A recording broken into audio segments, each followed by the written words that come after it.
Still, I think Edward Kenway knew he was in a video game. Why? Because he actually talked about how good his game was, the value of it. Don't know what I mean? It's worth more than gold, Thatch.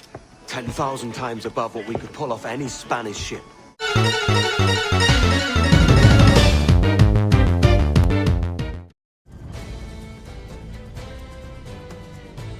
Assassin's Creed 4 Black Flag, one of the very best games of last year. As a Nintendo fan, I am very lucky to have played this because Ubisoft ported it to Wii U, and I am very happy that they actually did that, because it meant rewriting the code from scratch from the 7th gen consoles and the Xbox One and PS4. Now, of course, having it rewritten from scratch has, of course, had an effect on the game. It means it has a few more glitches and bugs in it than you would find in the other versions. The frame rate stutters quite a bit, the loading screens are very long, and the game did bug out a couple of times and crash on me. But hey, it's a great game. I can live with that. The controls are pretty good. I have never played an Assassin's Creed game before, so it took a while to get used to how it rolls, but it's good. The Wii U version you can play with either the gamepad or the Pro Controller, which makes sense because the Pro Controller is very similar to the controller you'd have on an Xbox, and maybe a PlayStation if you stretch your imagination a little bit. But my main problem with the controls were how when free running you would constantly go flying off in the other direction to where you wanted to go. You're just flying off buildings and going in the way of guards and accidentally attracting attention to yourself. It's all very annoying. The world of the game is amazing. It's the Caribbean. I don't know how accurate it is. It probably isn't that accurate, but it's wonderful representation of the Caribbean. Very bright. The ocean is a wonder to sail on the Jackdaw, which is your boat. Second main character, as Ubisoft officials described it, but good fun just going around on the Jackdaw and exploring the world, raiding forts to fill in the map. There is a lot of stuff to do in this game. You'll be looking for treasure, finding messages in bottles, hunting ships, harpooning. There's so much different stuff to do on and off the sea.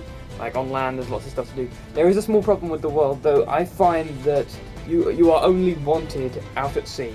Like you can be the most notorious criminal in the world on your ship, but when you go inland, then no one's going to glance twice at you, as far as I can tell. So that's slightly annoying. I wish they had kept the notoriety on land as well, because that would have been nice. The game itself looks like one of the best games, like visually, that I've ever seen.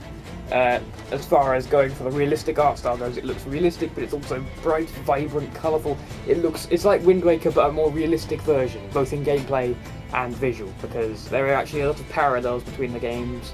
Maybe I'll do a video on that in the future, but yeah, that's great. Edward Kenway, your protagonist. Here he is, Edward Kenway. He is one of the best characters I've ever seen in a video game. Bear in mind I haven't played Assassin's Creed 2, fanboys, so I'm not judging Ezio right now, okay?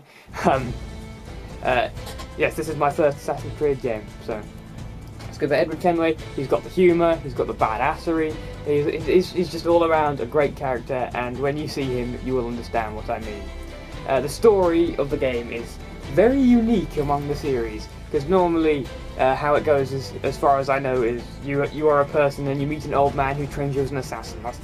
That's the normal setup for an Assassin's Creed game. But rather in this one, you are a pirate who has killed an assassin, who has betrayed the assassins and is taking something to the Templars, and you take his stuff and go and take the reward from the Templars in his place.